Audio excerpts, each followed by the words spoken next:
Good evening, I'm Dr. Piotroski. We're here in Wilkins Avenue in Toms River, New Jersey. This is my brother Bobby, and I'm going to be doing a spinal adjustment on him, a chiropractic adjustment. I'm going to explain to you what's going on step by step. First of all, we're going to do a leg check. Okay, we're going to see that the left leg here is shorter than the other, which indicates a spinal imbalance. Okay, we're going to lift the legs up. This checks the pelvis. There's a slight crossover in the leg lengths. So that indicates a pelvic imbalance starting, this is the pelvis area right down here. So we're going to be checking in there in just a minute.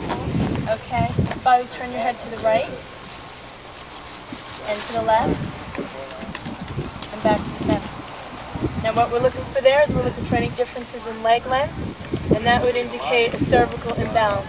There is some cervical imbalance here, so we're going to go up here and check the dorsal area first. I like to start in the dorsal area because it's a lot of compensations, and once we release this area, the other areas of the spine tend to go a lot easier. Okay? This vertebra right here, which is the seventh. Okay, let me just get around here.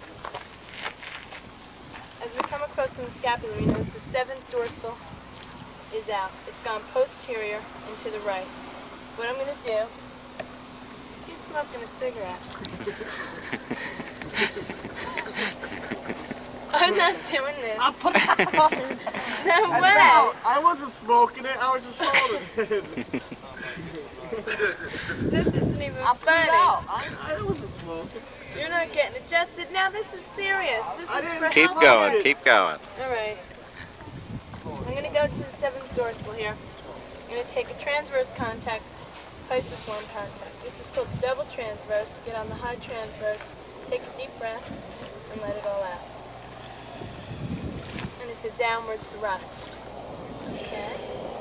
That was a nice release. We got this whole blockage in here released. Okay? He has some anterior dorsals, which we're going to do a different type of move on. And I come down here and I check the lumbar region and the pelvis. Now from the leg imbalances, I've noticed that the pelvis has tipped down on this left-hand side.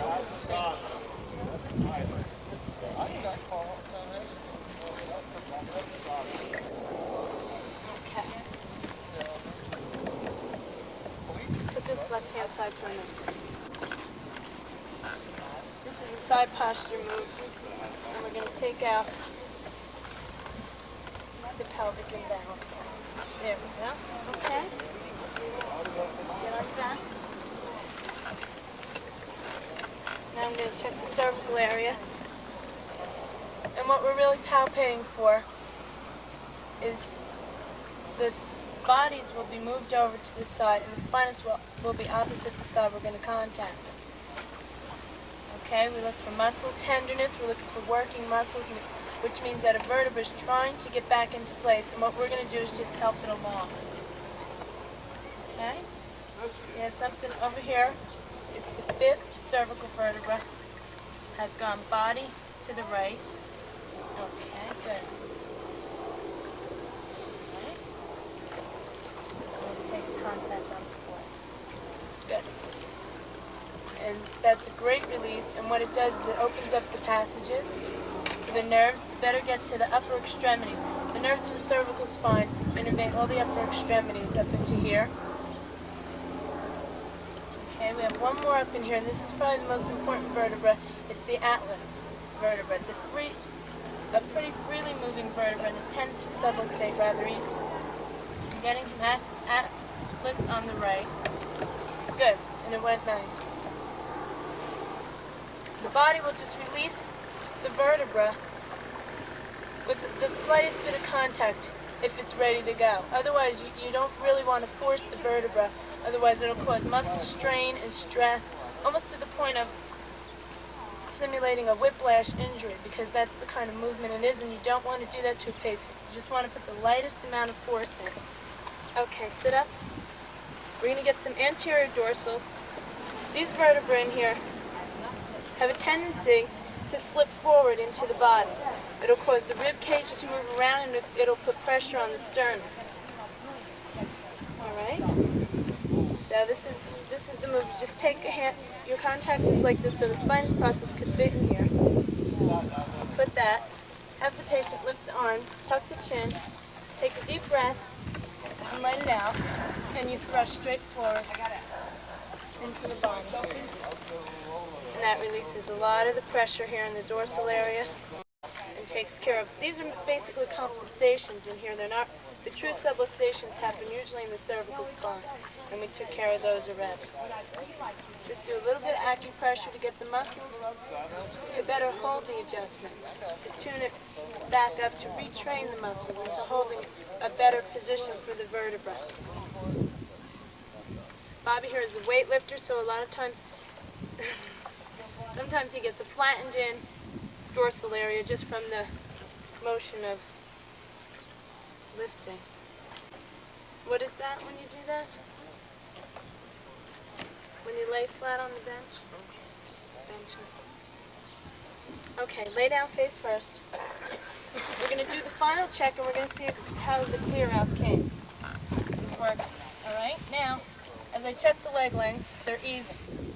Before we had a left short, pretty severely left short, about 1/4 inch. Now the legs are even. We're checking the seam of the shoe and the medial malleolum. Okay? Now as we bring the legs up, there's no longer a crossover. The patient has balanced out and hopefully will hold the adjustment. And he needed this adjustment pretty bad. He's in pretty messed up shape here. Okay? Okay, now he can better function for health. That's it. I just demonstrated a spinal adjustment on a patient. This is to better increase the health of the individual by opening up nerve passages which have been occluded by bone pressing on nerves. Now when this happens, it causes a lack of function in all the organisms, in all parts of the body. So whatever part that those nerves are going to innervate, it causes them to have a lack of innervation. The messages from the brain that go through the spinal cord and out through those nerves cannot get through, and therefore that part of the body cannot work. So as you see here, it's chiropractic not just for pain relief and not just for symptoms, but basically for the health of the individual, so that you can live to 100% of your ability and allow the natural healing powers of the body to do what they're supposed to do, to function to 100% like they should. Okay? Thank you.